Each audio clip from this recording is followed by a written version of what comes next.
2, 1. Good afternoon, everyone, and thank you for joining the Royal St. Christopher and Nevis Police Force for this, our second press conference for the year 2025, the second quarter of the year having just been completed. This press conference is in keeping with our commitment to host quarterly press briefings as part of our mandate for transparency and open communication. I am Leslie Joseph, Communications Officer in the Ministry of National Security and Public Relations Officer for the Royal St. Christopher and Nevis Police Force, and I'll be your host and moderator this afternoon. Today's briefing forms part of our continued effort to foster accountability, transparency, and community partnership. We will be presenting key updates on matters of national security covering the first half of the year, along with addressing several topics that have drawn significant public interest in recent weeks. This press conference is being carried live on ZIZ Radio, ZIZ Television, ZIZ YouTube, Facebook page and YouTube channel, as well as Freedom FM's media platforms. I extend, on behalf of the Royal St. Christopher and Nevis Police Force, our gratitude to these media houses for facilitating our wide public access of today's proceedings. We're most grateful to you.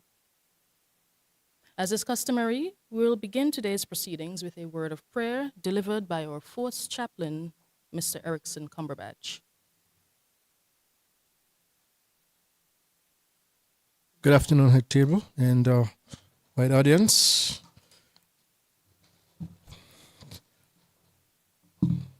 Let us pray. Father, we give you thanks for your favor and for your goodness that has been extended to us thus far.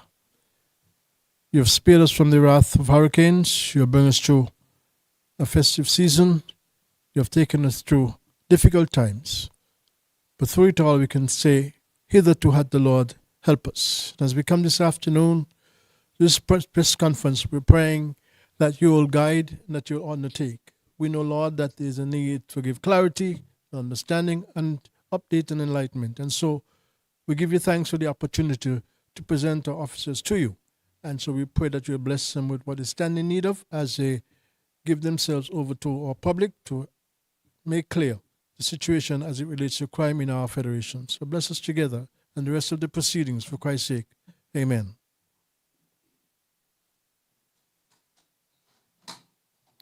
Thank you very much, Chaplain. Joining us on today's panel is the full complement of the Royal St. Christopher and Nevis Police Force's High Command, namely Commissioner James Sutton, Deputy Commissioner Cromwell Henry, Assistant Commissioner Travis Rogers, Assistant Commissioner Andre Mitchell, and Assistant Commissioner James Francis. At this time, I invite Commissioner Sutton to deliver his opening statement, after which the panel will commence taking questions from members of the media. Commissioner Sutton.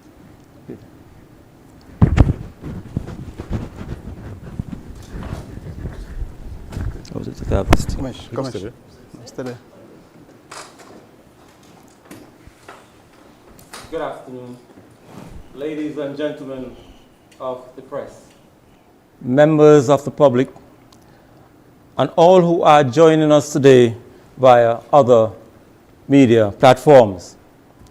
We are here to provide you with a comprehensive update on the work of the Royal St. Christopher and Nevis Police Force for the first half of the year 2025, to include our achievements, our ongoing efforts, and the challenges we continue to face head-on.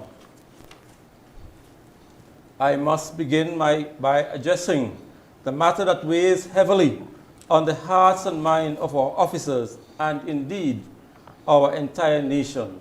That is the tragic case of the late 15-year-old Janelica Romney. Janelica was reported missing on Tuesday, 17 June by her mother. Based on the report filed, officers immediately began questioning persons of interest, conducting interviews, and launching coordinated search efforts in the days that followed. We all begged for the public's help. We even offered a financial reward in hope that someone, anyone, would come forward with a piece of information that would lead to us to her safety. Little to no information came. Regrettably, we found the body, suspected to be that of Janelica Romney, on Friday, June 27, 2025, a short distance up a dirt road in the Whitegate Deep Bay area. On behalf of the Royal St. Christopher Nevis Police Force and myself, I extend our deepest condolences to her family and friends at this time. As expected, and is understandable, this has ignited a wave of public outrage, sorrow, and anger. We have seen a flood of social media commentary, opinions, rumors, accusations, and allegations ranging from child abuse and neglect to hypersexualization and endangerment of children in our communities. Beyond all the speculation, one thing is unmistakably and plainly clear: we failed this child. We, all of us. We failed her as a society. There were things people knew were happening that were wrong. Things they suspected were happening that were wrong. And things they saw with their own eyes and chose to ignore. Now, here we are, inextricably cornered by the truth and staring at the undeniable reality that willful silence is complicity. The time has come for us to hold a mirror to ourselves and face the uncontrollable reality of the things we have allowed to fester for decades. There are countless careless and deviant acts that we have normalized, actions that endanger children, destroy family, and rot communities from the inside out. There are things we laugh off, the things we excuse under the false guise of culture or tradition. That must end now. No more looking for a way out, no more whispers in private circles. Let me be clear. The things that happen in St. Kitts and Nevis, be it good or bad, is all our business. When tragedy knocks at our doors, fate forbid, when it is your child or your sister's child or your loved one, you will want someone to speak up for you. You expect it, pray for it, and hope for it because you need it. Be the person who does not turn a blind eye or a deaf ear. Peace, safety, security, and justice are not things that can be wished into existence. They are the product of mutual responsibility, collaboration, and communication. The police need the public, and the public needs the police. We have said it many times. One hand cannot clap. Only by working together can we create a nation where every child is protected, every family is respected and every person accounted for. As for the investigation into the untimely death of Janelicka Romney, it is active and ongoing. Let it be known, the Royal St. Christopher and Nevis Police Force will not rest. We are leaving nothing to chance and no stone unturned. We will continue to probe and seek out the truth, and we remain committed to following the facts wherever they lead. We will not dismiss any detail. We will not cover for anyone. Whoever is found to have been legally responsible, whether directly or indirectly, for this child's death will be brought to justice. My fellow citizens, we are at a crossroad. The opportunity to do better has lapsed us several times already, and sadly, we have begun to learn, but much too late and by the hard way. In this dark and painful moment, we are facing an unavoidable choice. Are we going to continue watching bad turn to worse while sitting on our hands? Or are we ready to rise to the moment and do the work to change our society for the better? This strategy must be our absolute final wake-up call. Something like this cannot happen again. Most importantly, we as a society cannot allow it to happen again.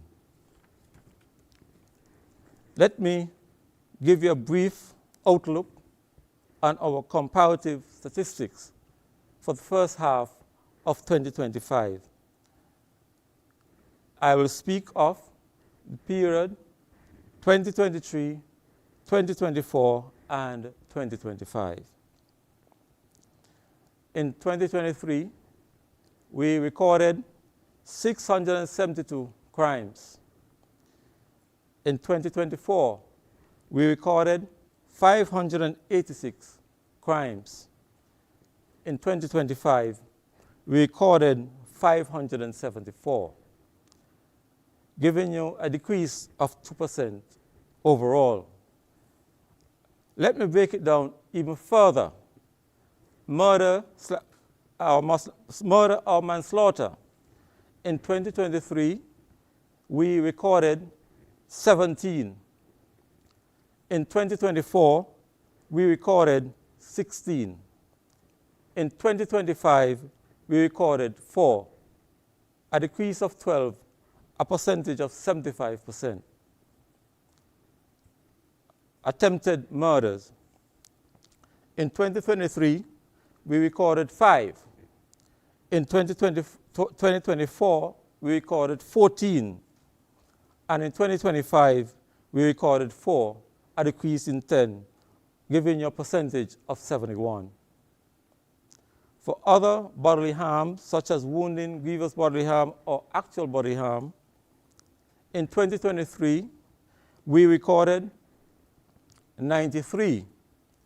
In 2024, we recorded 78. In 2025, we recorded 72, a decrease of 6, a percentage of -8. For sexual crimes, rape, unlawful carnal knowledge, or indecent assault. In 2023, we recorded 37. In 2024, we recorded 36. In 2025, we recorded 15, a decrease of 21, a decreased percentage of 58. Breaking offenses. In 2023, we recorded we recorded 62. In 2024, we recorded 61. In 2025, we recorded 67, an increase of 6 at an increase percentage of 10. Larcenies. In 2023, we recorded 231. In 2024, we recorded 193. In 2025, we recorded 185, a decrease of 8, a percentage of -4. Robberies. In 2023, we recorded 17. In 2024, we recorded 22. In 2025, we recorded 13, a decrease of 9, a decreased percentage of 41. Firearms and ammunition. In 2023, we recorded 18. In 2024, we recorded 6. In 2025, we recorded 13, an increase of 7 at a percentage of 117% increase. Drug possession, trafficking, and importation. In 2023, we recorded 6. In 2024, we recorded 8. In 2025, we recorded 45, an increase of 37, a percentage of 463. Malicious damage. In 2023, we recorded 158. In 2024, we recorded 109. In 2025, we recorded 115, an increase of 6, a percentage increase of 6. For other crimes, in 2023, we recorded 21. In 2024, we recorded 42. And in 2025, we recorded 40, a decrease of 2, a decreased percentage of 5. For traffic accidents, for the years thus far, we have recorded 364 traffic accidents along our roads. In January of 2025, we recorded 155. In February, we recorded 134. In March, we recorded 137. In April, we recorded 124. In May, we recorded 123. And in June, we recorded 91. At this time, I want to express my thanks and appreciation to all those who assisted the police in our task. We could not do it by ourselves, and we have to work in partnership with all the stakeholders in this fight. I believe without the support of our community, we would not ever reach the milestones that we have reached at this time. At this time, we are open for questions.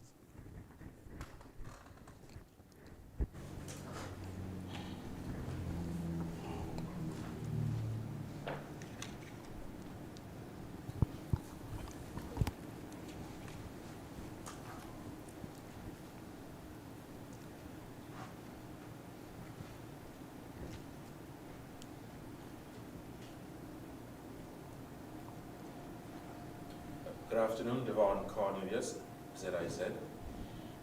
Two questions from your opening statement where you spoke about the Janelle Romney case. What reassurance can you give to the public, especially young women, following this incident? And what is the timeline?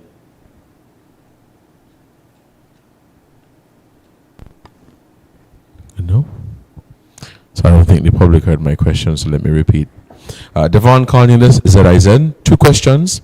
What reassurance can you give to the public, especially young women, following this incident?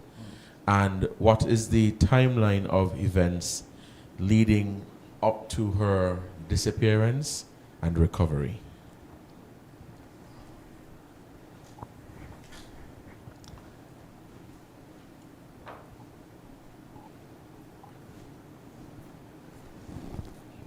with regard to your question, I must welcome the question. With regards to what assurances, we, as the police, have to work in partnership with our community. As female, we would encourage persons to not to put themselves in uncompromising position. If something is happening that is, if feel like it is wrong, report it to the police or speak to somebody you can speak to somebody who you can trust, because we are living in a society. You may not know a person intimately if by seeing them, but having engagement with them, we all know right from wrong in every aspect. With regard to the timeline, I would let Mr. Mitchell deal with the timeline with regard to the investigation, since he is responsible for crime. Thank you, Commissioner Sutton. Unilika Romney was reported missing on June the 17th, 2025. The initial search and preliminary investigation period stems from the 24th of June, from the 17th of June to the 24th of June. The matter was referred to the Violent Crime Unit, the VCU, on the 24th of June. By the 26th of June, accused Selwyn George Pringle was charged for kidnapping and false imprisonment. Then the very next day, on the 27th of June, investigators were able to locate the body in the Whitegate area on the mountainside amidst dense vegetation. The location suggests deliberate concealment with the potential to impede detection. So the timeline is between June the 16th and June the 27th. To support what Mr. Mitchell have just said, it was unfortunate that how the report was made to the police, in that it was reported on social media before it was reported to the police. So the police had to play catch up, where they had to go out and contact members of the family. When this happened, it was the investigation commenced with the district police for the first 2 days. Thereafter, the CID of the Division B picked up the investigation. Then we were complemented with a search with members of the community on Saturday, where we searched New Guinea area and the Date area. We were assisted with technology as well, drone technology, because we believe that if the technology is available, it must be utilized.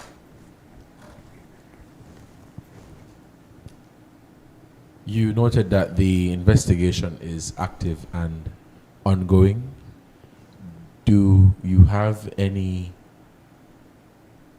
additional suspects? Because I noted that we know that someone has since been arrested, but is the police currently looking at any other suspect or suspects in this case? I would say, based on the evidence, Selwyn Pringle, aka Judge, remains the only suspect in this matter.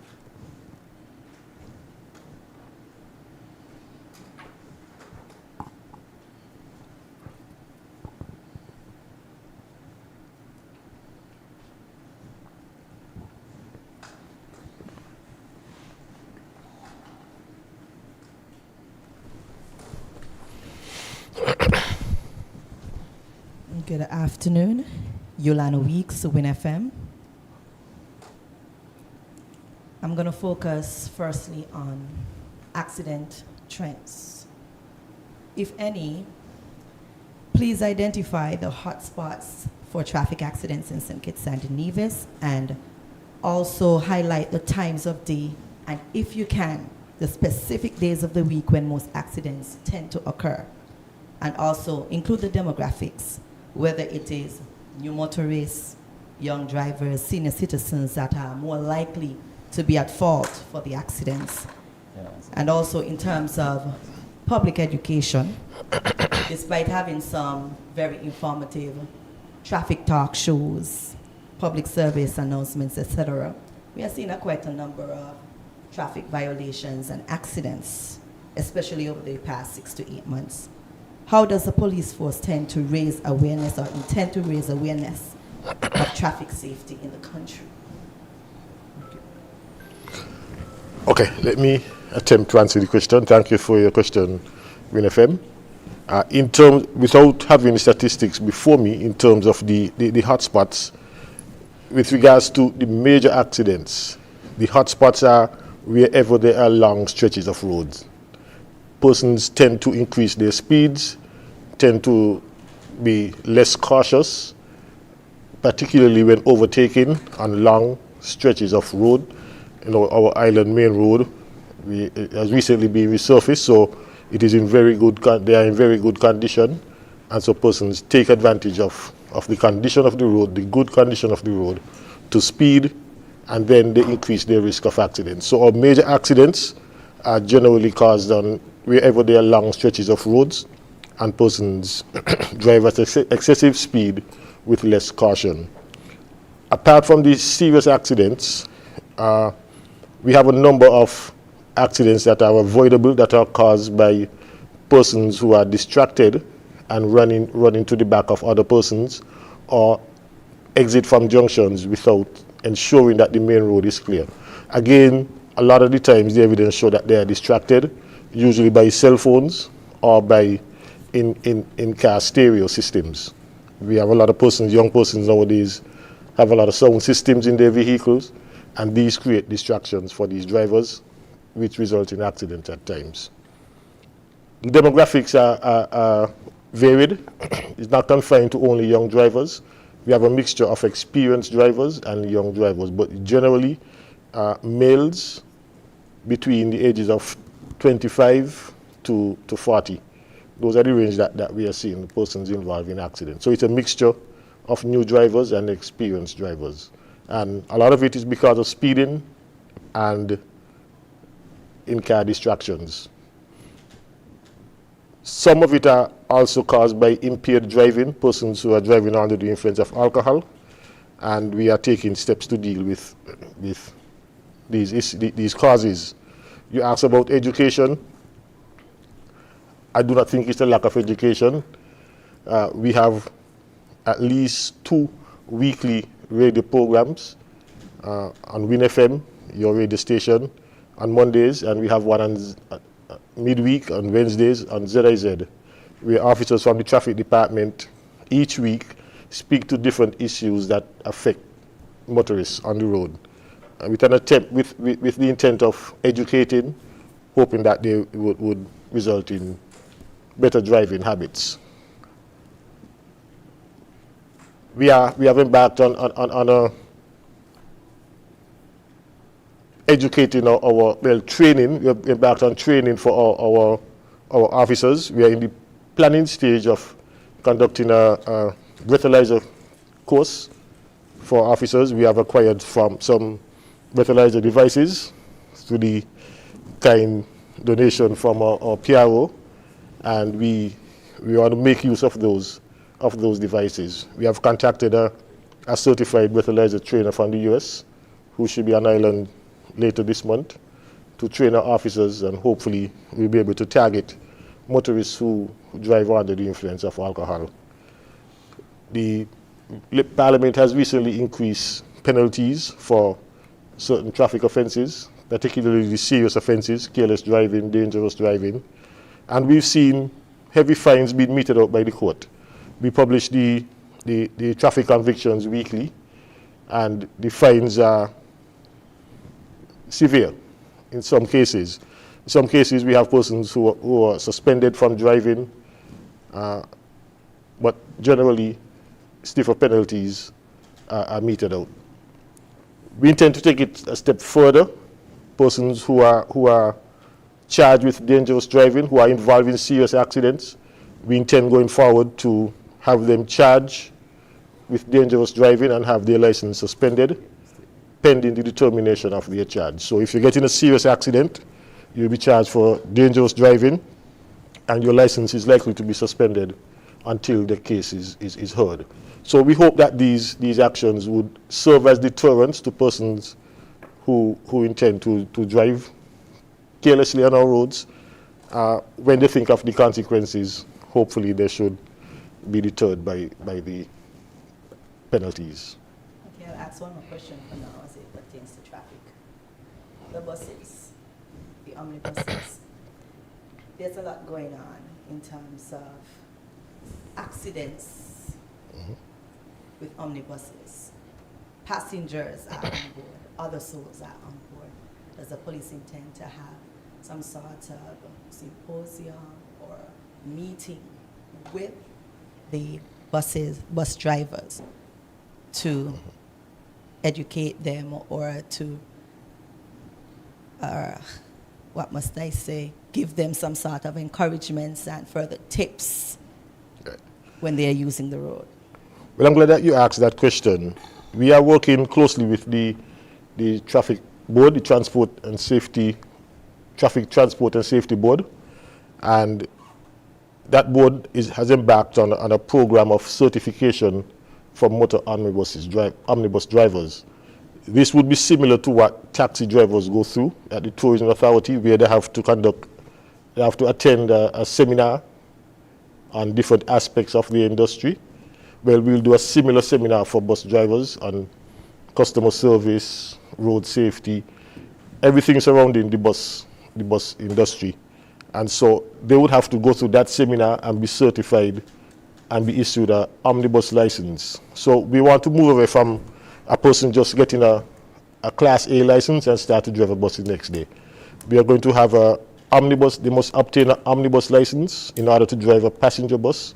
And in order to get that omnibus license, you must go through a series of training and be certified in order to drive. So those persons who are existing bus operators, they too would also have to go through that training and become certified and be issued an omnibus license. So we intend to use training for all passenger bus drivers, and for intended passenger bus drivers, they would have to be certified in order to be operators of passenger buses.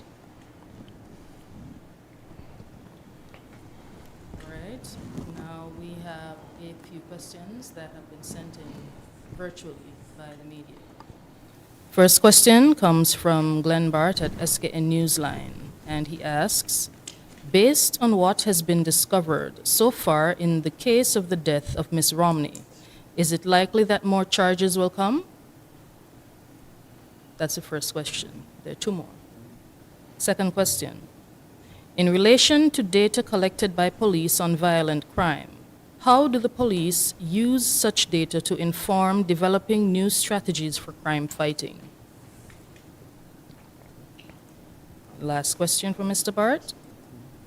Over the last 3 years, what partnerships have police built in the communities, in the private sector, and among NGOs? And how successful have they been in addressing crime and violence in our communities? There are some other questions, but I'll allow the panel to respond. If you may answer the first question. There are a number of things that must happen. The investigations continue into this matter.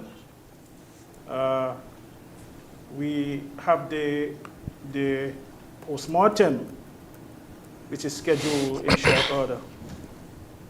Thereafter, other charges would be laid in connection with Ms. Romney.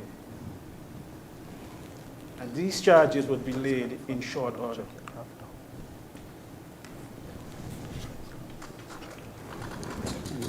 Partnerships.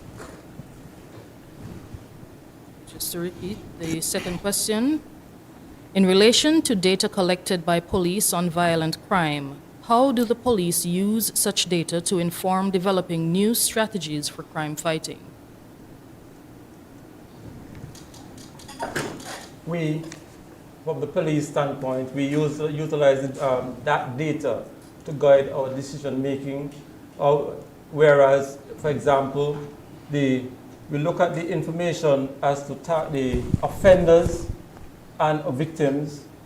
The government has established Elevate program to assist community to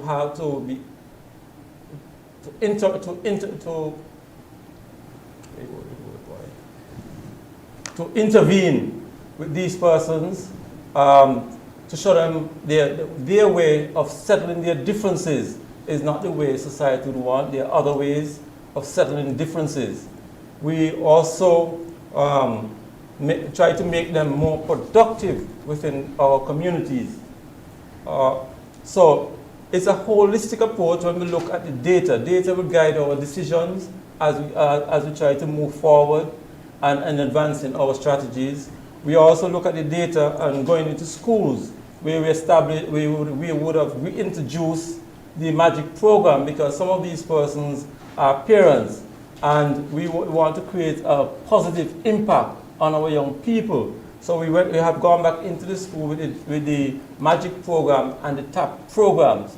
So it's an ongoing process. There is no quick fix to it, but as we move along, we look at best practices as well, with the use of technology to get across our messages in that regard.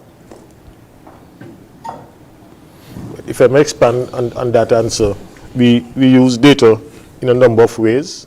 We use the data to identify hotspots. We use data to identify the demographics, and we target offenders based on that data. So once we recognize trends and hotspots, we would shift our resources accordingly to address what the data shows. Okay, and the final question from Mr. Bart. Over the last 3 years, what partnerships have police built in the communities, in the private sector, and among NGOs?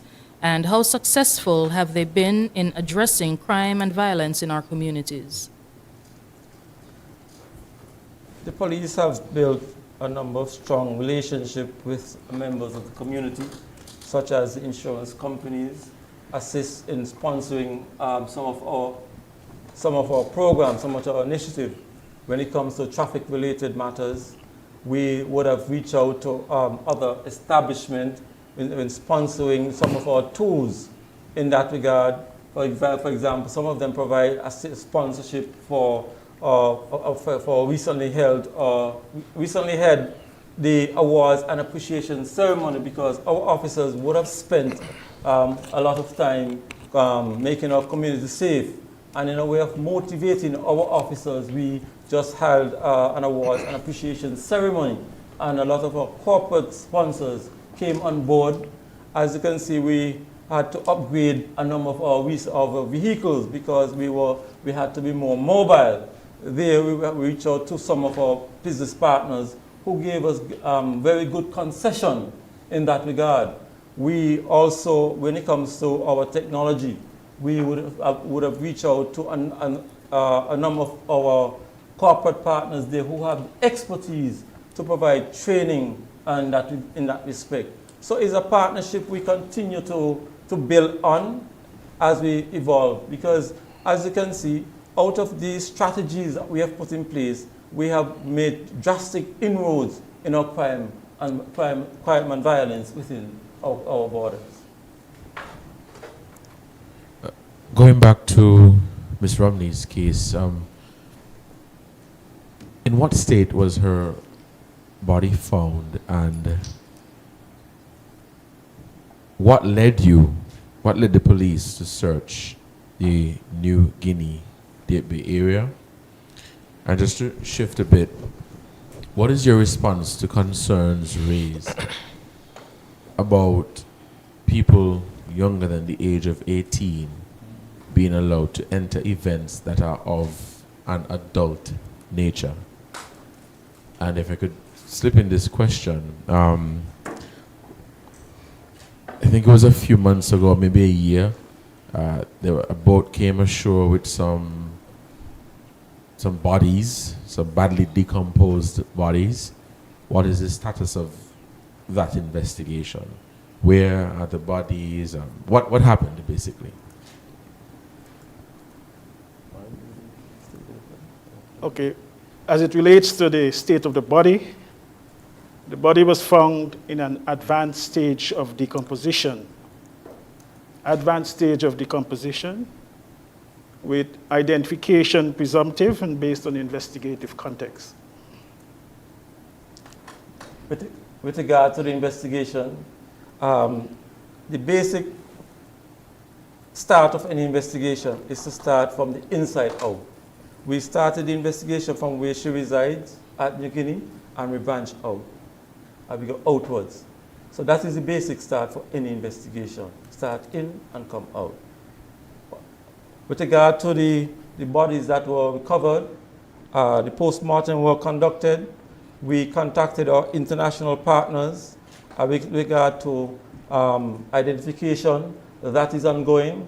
But the body, having conducted the post-mortem, the bodies were cremated and stored. The urns are stored at here in St. Kitts until the results of the DNA have been matched to someone.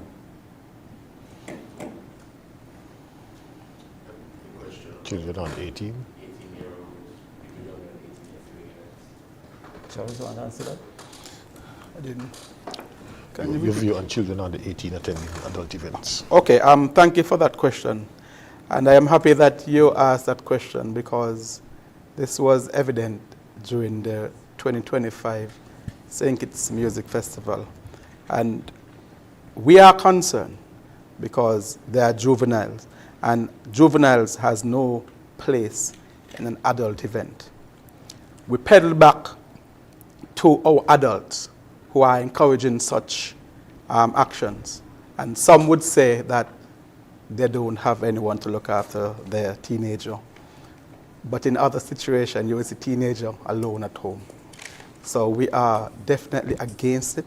We will try our utmost best to sensitize the parent, the public, why children should not be at an adult event. These events are solely for adults. So going forward, we will try to work with our community, private sector, on all concerns to have this minimized or even stopped. When this is put in place, then serious drastic measures will be taken at the entries of these events, so that even if it leads to present an ID, because this was a discussion that we had during the music festival, that how would we know if a person is underage? Clearly, ask them to work with an identification card, whether it be one from the CFB or otherwise, and then you will be rejected from those events. Thank you. Okay, and now we have a question from Jarvis Brown at Vaughan Radio. Mr. Brown asks, what's the crime detection rate at present? It's the first question. Next question.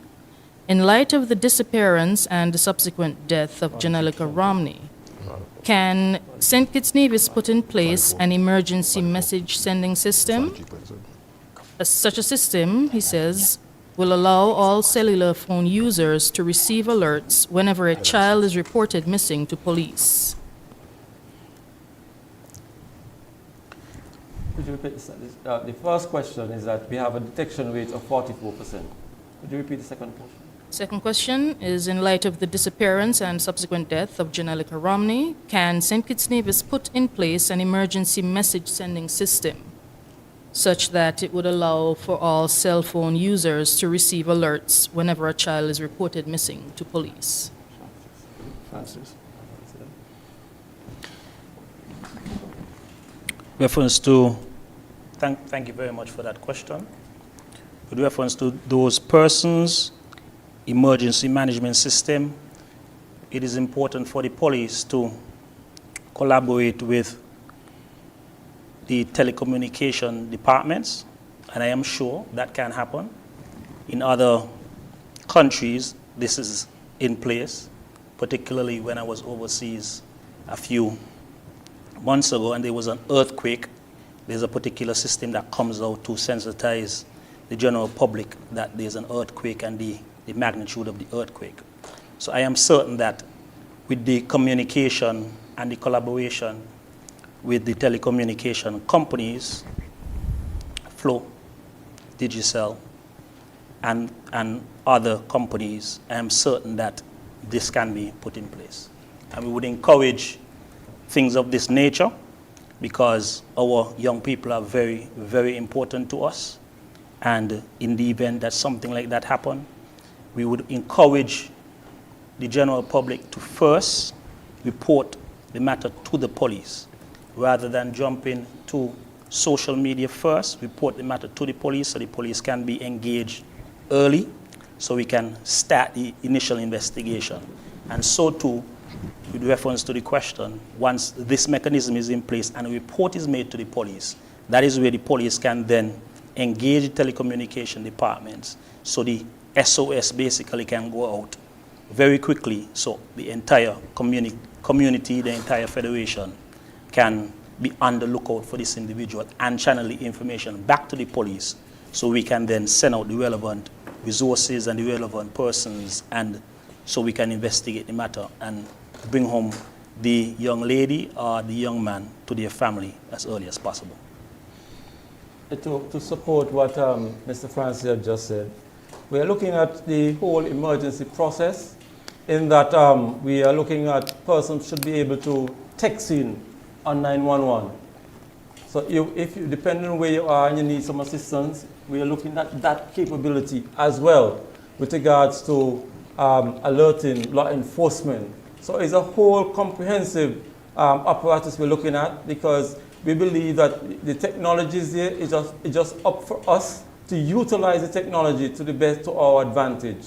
So these are things that we are looking at because I have seen it in the outside world, and I believe it's the same technology that could advance us in many different ways.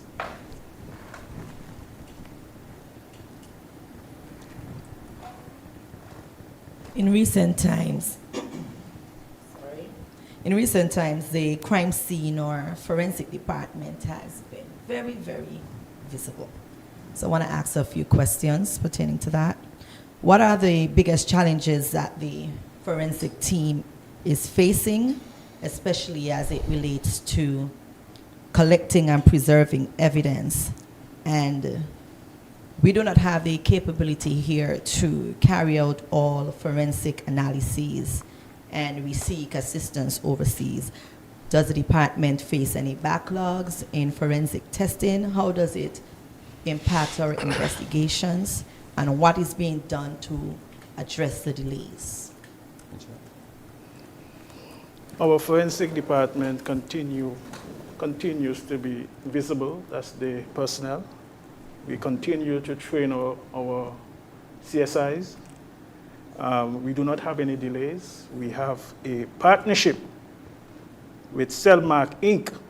out of the UK, and we continue to process and forward those items or those exhibits to Cellmark when it becomes necessary. At this time, there are no delays.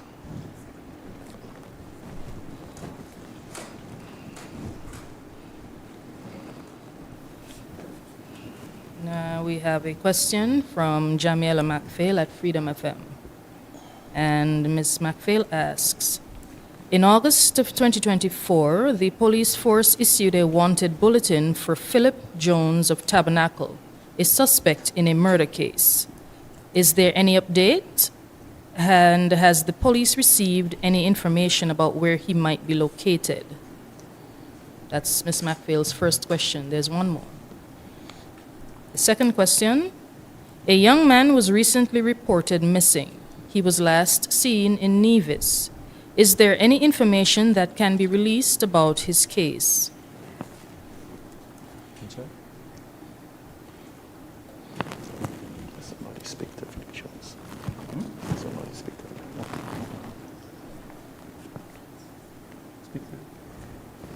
Okay, with regard to Philip Jones, the police are still looking for him.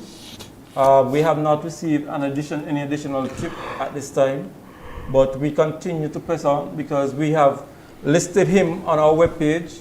So there's a constant reminder that he is wanted by the police. So we are willing to offer financial reward for persons providing information in his apprehension. Specific to the missing person in Nevis, Mr. Rogers, he was last seen and reported missing on the 17th of May by his girlfriend and his niece.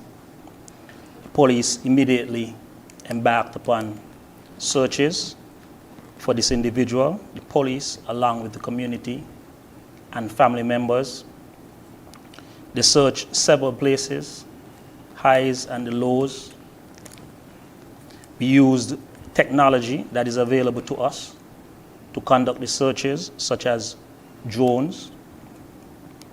We also went forth and executed several search warrants on persons that we got information that he was last seen around prior to his disappearance.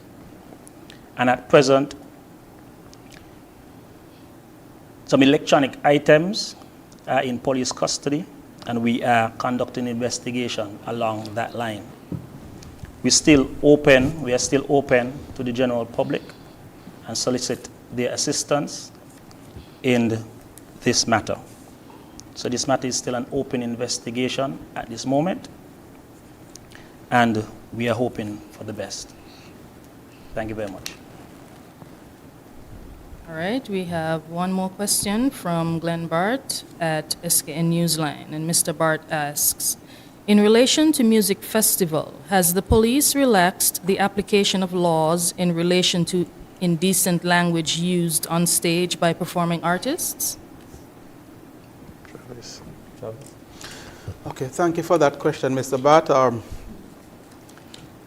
Indecent language is an offense. And where an offense is committed, the police is mandated to take necessary action, whether proceed by summons, because it is not an arrestable offense unless it tend to commit a further breach of the peace. However, I have not heard, quote, any on this music festival. I have not. In the past, we have made several arrests based on contractual agreement with the St. Kitts Music Festival Committee and the artist. For 2025, I was present and I didn't hear anything, so we have not relaxed. We always, as the police representative, urge our committee members to speak and brief the artists that the laws of St. Kitts and Nevis prohibits them from making use of indecent language.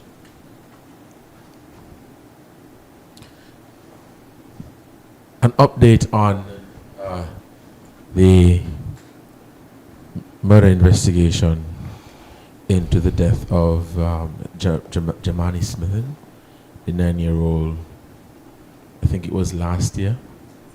Yeah. Where are we with that investigation? Where's the police with that investigation in terms of any other suspects, any new arrests, and so on? Thank you. The police have already charged 2 persons in relation to that matter. Notwithstanding that, the investigation continues and the files are being prepared for prosecution.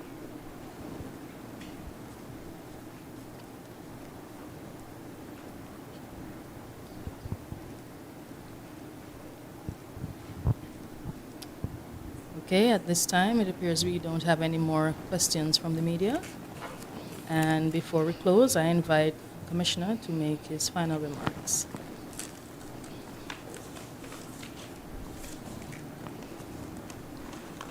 I just want to take this opportunity to thank the members of our community for the support they have been given to the police. The police is tasked with enforcing the laws of the Federation, but we cannot do it alone.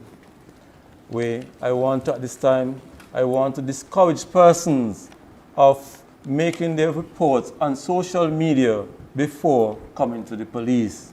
It is a bad practice. The time lost cannot be regained. So I want to take this opportunity to discourage and dispel persons from using social media as the first point of making reports. With regard to the traffic, we want to encourage our motorists to exercise caution when using our roads. I believe that we have suffered greatly when it comes to vehicular accident. What we have realized, most of the accidents that have taken place is as a result of speeding. We have to exercise caution in that regard. We want to encourage the public, when you see something, say something. We cannot work by ourselves. Let us be our brother's keeper in the safety and security of St. Kitts. When it comes to our children, it takes a community to raise a child. We all have to make our contribution in raising our future generation. The police will continue to use technology that is out there, but technology continues to evolve and we have to catch up. With regard to technology, we have made significant strides when it comes to our CCTV program. We face a number of challenges. One of the biggest challenges that we face when it comes to our CCTV program is the variation in electricity. It has a significant impact on our CCTV program. When it comes to crime and violence, as you have realized, we are doing our best, but we need the public when it comes to testifying, being witnesses in court. That is a challenge to us. Many persons witness crime, but yet they refuse to speak to the police. But they are going on social media, various platforms, to say what they see, and they put themselves at a danger. So I want to dispel and discourage persons to come to the police and speak, and not on social media. Yes, we are not perfect. We have a complaints department that addresses unprofessional behavior within the police force. We meet on a regular basis to address these matters. Members of the police come from the community. We are not perfect, but we try every day to improve the trust and confidence and in the relationship we have with our community.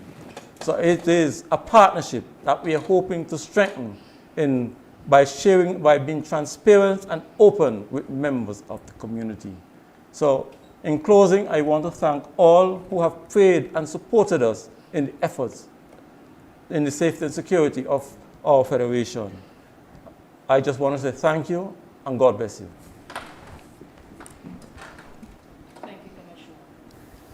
And as we bring today's briefing to a close, I want to thank each of you, members of the media, the viewing public, and all those who continue to take an interest in the safety and security of our federation. But before we part ways, I feel compelled to address two recurring misconceptions.